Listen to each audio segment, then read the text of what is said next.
Hello students, आज हम पढ़ने जा रहे हैं issue of shares.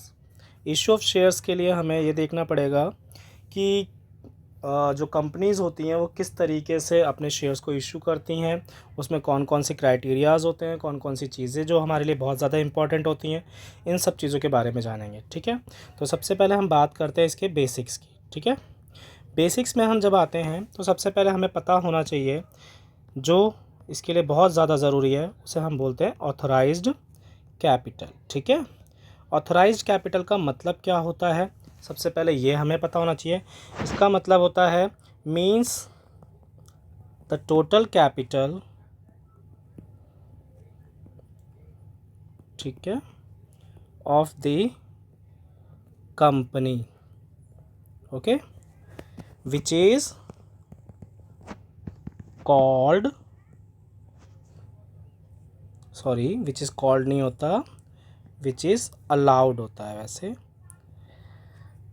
To issue to the share holders. Okay, तो हमारे पास क्या होता है, जो ऑथराइज्ड कैपिटल होती है वो एक कंपनी की टोटल कैपिटल होती है, जिसको एक कंपनी कम से कम मैक्सिमम शेयर होल्डर को इशू कर सकती है। ओके, तो फर्स्ट पॉइंट हमारे पास ये हो गया।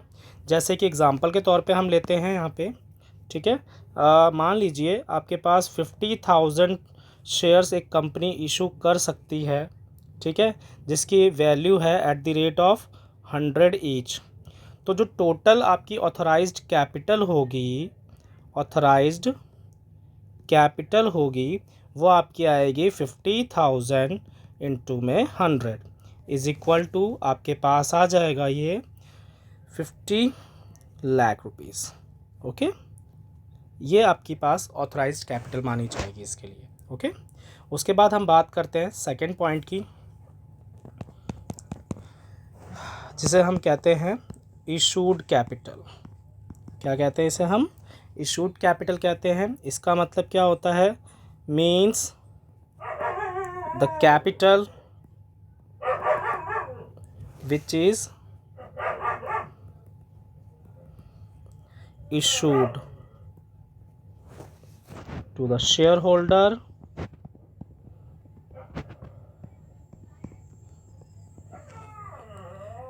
and shareholder able to invest in it। मतलब कि ये वो अमाउंट होती है जिसके लिए कोई भी कंपनी क्या करती है, पब्लिक को ऑफ़र करती है, इशू करती है शेयर्स को। ओके, जैसे कि मान लीजिए हमारे पास टोटल जो ऑथराइज्ड कैपिटल थी उसमें हमारे पास 50,000 शेयर्स थे, बट एक कंपनी जो है वो क्या करती है, 30,000 शेयर्स को इशू करती है, ठीक है, एट द रेट ऑफ 100। तो जो इसकी 30 लाख रुपीज़ अमाउंट आ रही है आपके पास, वो आपके पास क्या हो जाएगी, इशूड कैपिटल मानी जाएगी। ठीक है, क्लियर है। उसके बाद बात करते हैं हम लोग सब्सक्राइब्ड कैपिटल की। ठीक है, अब बात करते हैं हम लोग सब्सक्राइब्ड कैपिटल की। ठीक है, ओके, सब्सक्राइब्ड कैपिटल क्या होती है, the capital which is subscribed by the shareholders, okay, by the shareholders from the issued capital। Okay, जितनी कंपनी ने शेयर इशू किए थे उसमें से जितने शेयर्स कंपनी शेयर होल्डर जितने शेयर्स को ख़रीदते हैं, ठीक है, इन्वेस्ट करते हैं जिसके अंदर में, उसको हम क्या बोलेंगे, सब्सक्राइब्ड कैपिटल बोलेंगे। जैसे कि एग्जांपल के तौर पे लेते हैं हम लोग इसको, हमने 30,000 इशूड किए थे पब्लिक को, इशूड टू पब्लिक, लेकिन पब्लिक ने जो था सिर्फ हमारे 27,000 शेयर्स को क्या किया, ख़रीदा है, सब्सक्राइब किया है, परचेज़ किया है, जो भी है। ठीक है, at the rate of 100 is equal to, आपके पास आ जाएगा ये अमाउंट 27 लाख रुपीज़। ठीक है, तो इस तरीके से हमें पता चल पाता है कि हमारे पास क्या था, ऑथराइज्ड कैपिटल का क्या रोल है, इशूड कैपिटल का क्या रोल है और साथ में हमारे पास क्या है, सब्सक्राइब्ड कैपिटल क्या है हमारे पास। ठीक है, ये इतनी चीज़ें हमें पता चली। उसके बाद 4th नंबर पे हम कुछ और भी जानने की कोशिश करते हैं,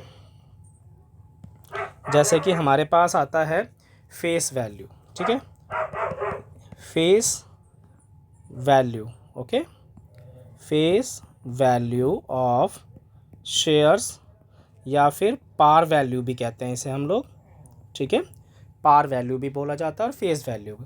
लेट एग्जांपल लेते हैं, जैसे कि किसी शेयर्स की जो वैल्यू होती है, फेस वैल्यू जिसे हम कहते हैं, शेयर्स की जो रेट है 10 रुपये भी हो सकता है, 100 भी हो सकता है, एक्सेट्रा करके कुछ भी हो सकता है। ठीक है, तो जब कोई शेयर होल्डर शेयर्स को ख़रीदता है तो डायरेक्टली तो कोई पैसा इन्वेस्ट करेगा नहीं, 100 रुपीज़ 10 रुपीज़ पर शेयर के हिसाब से, है ना।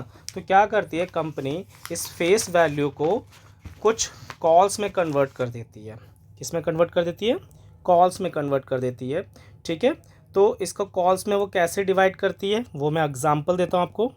10 रुपीज़ का हमारे पास क्या था, शेयर था, जिसे हम क्या बोलते हैं, पार वैल्यू कहते हैं। ठीक है, पार वैल्यू को उन्होंने क्या किया, इस तरीके से पहले एक एप्लीकेशन ले ली।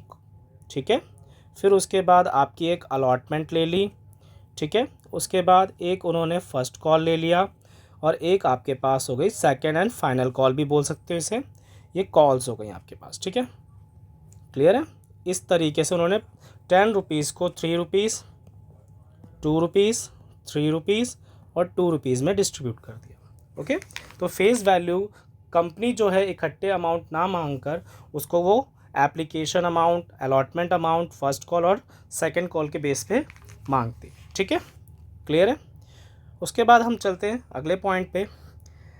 कंपनी ने ये डिसाइड कर दिया ये सारे के सारे रेट्स, एप्लीकेशन पे कितना होगा, अलॉटमेंट पे कितना होगा, फर्स्ट कॉल पे कितना होगा और सेकंड कॉल पे कितना होगा। ठीक है, अब हम बात करते हैं कॉल्ड अप मनी की। ठीक है, कॉल्ड अप अमाउंट क्या होता है, कॉल्ड अप अमाउंट। ठीक है, कॉल्ड अप अमाउंट जो होगी हमारे पास वो क्या होती है उसको जानेंगे। ठीक है, एक मिनट।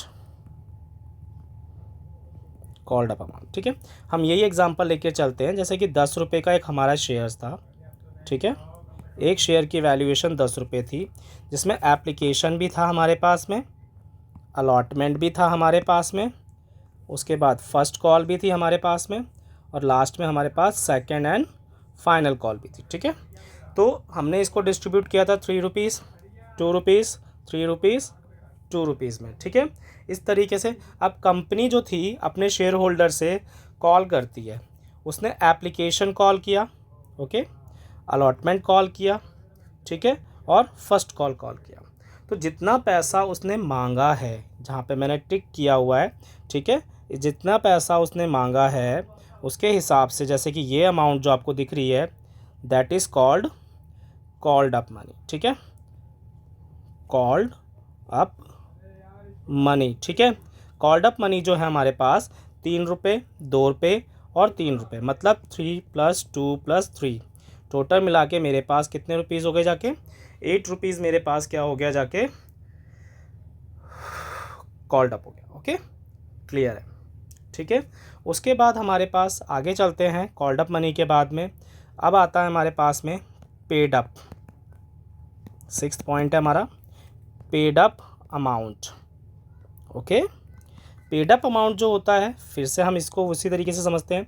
10 रुपये हमारे पास फेस वैल्यू थी, इसको हमने क्या किया, एप्लीकेशन में डिस्ट्रीब्यूट किया था ना, अलॉटमेंट में किया था, और किस में, फर्स्ट कॉल में और सेकंड कॉल में। ठीक है, यहाँ पे हमारे पास 3 रुपये थे, 2 रुपये थे, 3 रुपये थे और 2 रुपये थे। हमने इस कॉल को, मतलब 10 रुपये की फेस वैल्यू को इस तरीके से ब्रेक किया हुआ है। ठीक है, ओके, आगे चलते हैं। अभी हमने क्या करा था कि हमने जो है 3 रुपये, 2 रुपये और 3 रुपये, इस टोटल अमाउंट को हमने क्या किया था, कॉल्ड अप किया था। ठीक है, ओके, तो ये सारा का सारा पैसा जो था हमारे पास क्या था, कॉल्ड अप अमाउंट था। अभी जैसा कि पीछे बताया था मैंने आपको, ₹8 आया था, ठीक है।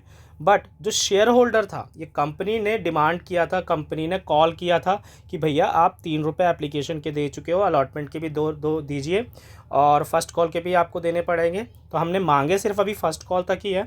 बट जो शेयर होल्डर था, थोड़ा सा कुछ प्रॉब्लम्स होती हैं, कुछ ढीठ भी होते हैं, तो उसने क्या किया, उसने सिर्फ एप्लीकेशन का पैसा दिया और अलॉटमेंट का पैसा दिया। दैट मीन्स उसने सिर्फ ये अमाउंट हमको पे ऑफ किया, ठीक है। तो ये जो पैसा था हमारे पास में 3 + 2 वाला, जो कि ₹5 बन रहा है, इसे हम क्या बोलेंगे, पेड अप अमाउंट बोलेंगे। क्या बोलेंगे, paid up amount, the amount which is paid by the share holder. Okay, वो अमाउंट जो शेयर होल्डर क्या कर देता है, पे ऑफ कर देता है, ठीक है। तो ये हमारे पास आ जाता है, ठीक है।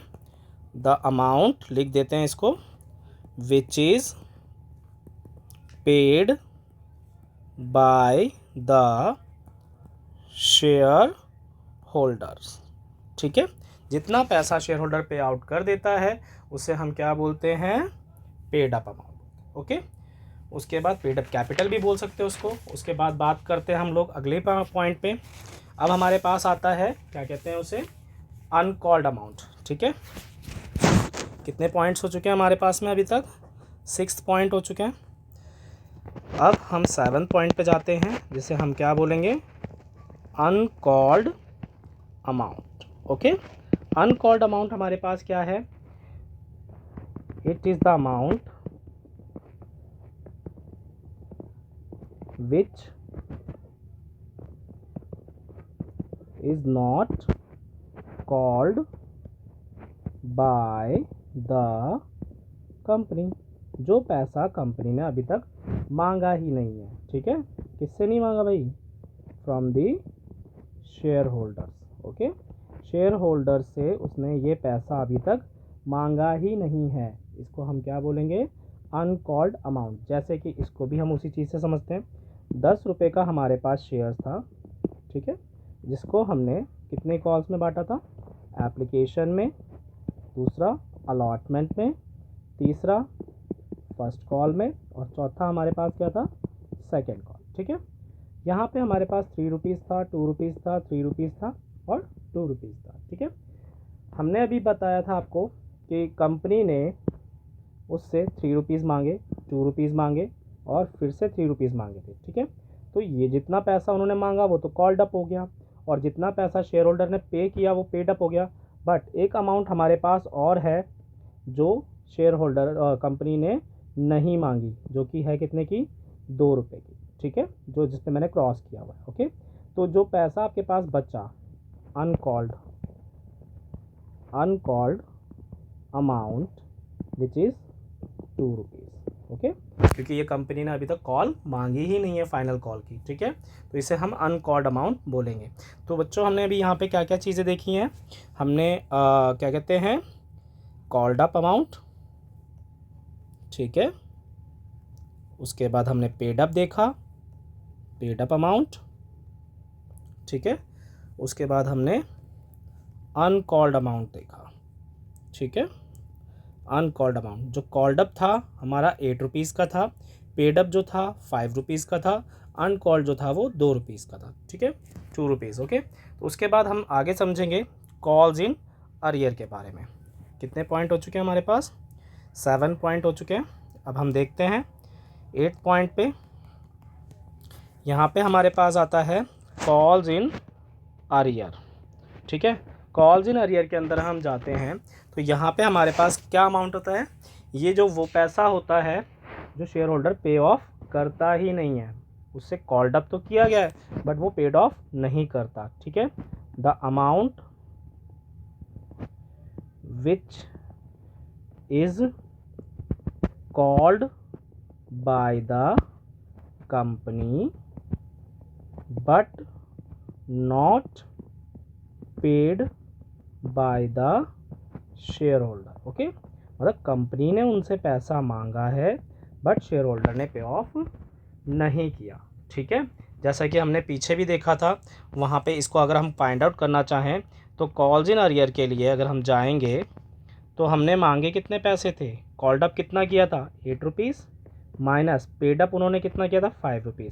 तो रिमेनिंग अमाउंट जो रह गया 3 रुपीज़ वो हमारा उस शेयर होल्डर का पर शेयर का आ जाएगा 3 रुपीज़ का कॉल्स इन अरियर। ओके, इस तरीके से हम कॉल्स इन अरियर भी पता कर पाते हैं। ठीक है, उसके बाद बात करते हैं हम लोग कॉल्स इन एडवांस की। ठीक है, कॉल्स इन एडवांस क्या अमाउंट होता है हमारे पास में, कॉल्स इन एडवांस। ठीक है, कॉल्स इन एडवांस होता है it is the amount which is paid by the share holders, ठीक है, इन एडवांस, ठीक है, फॉर देयर होल्डिंग्स। ओके, जो उन्होंने होल्डिंग्स कर रखी है, शेयर्स ले रखे हैं, उनके बिहाफ पे वो पे ऑफ कर देता है टू द किसको, कंपनी को। ओके, क्लियर है, इसे हम क्या बोलते हैं, कॉल्स इन एडवांस बोलते हैं। ओके, उसके बाद बात करते हैं हम लोग कॉल्स इन एडवांस के बाद, जब ये सारी चीज़ें हो जाती हैं, calls in arrear, calls in advance, जब शेयर होल्डर पैसे नहीं देगा तो कंपनी क्या करेगी भाई, उस शेयर का आप सभी को पता है क्या करना होता है उसे, फिर शेयर्स को फॉरफिट कर लेते हैं। फॉरफिट करने का मतलब होता है जब्त कर लेना। ठीक है, ओके, रिपोस्ट कर लेना एक तरीके से भी बोल सकते हो आप, जब्त करना भी होता है यहाँ पे। तो इसका मतलब क्या होगा, दोज शेयर होल्डर्स, ठीक है, who did not paid the या देयर कॉल्ड अप अमाउंट और fail to pay any call. Okay, the company और board of directors decided to forfeit the shares of that shareholders। Okay, ये चीज़ें हमारे पास होती हैं, तब हमारे शेयर्स को क्या किया जाता है, फॉरफिट कर लिया जाता है। ओके, उसके बाद जब फॉरफिट कर लेंगे तो हमारे पास कंडीशन आ जाती है किस चीज़ की, री इशू की।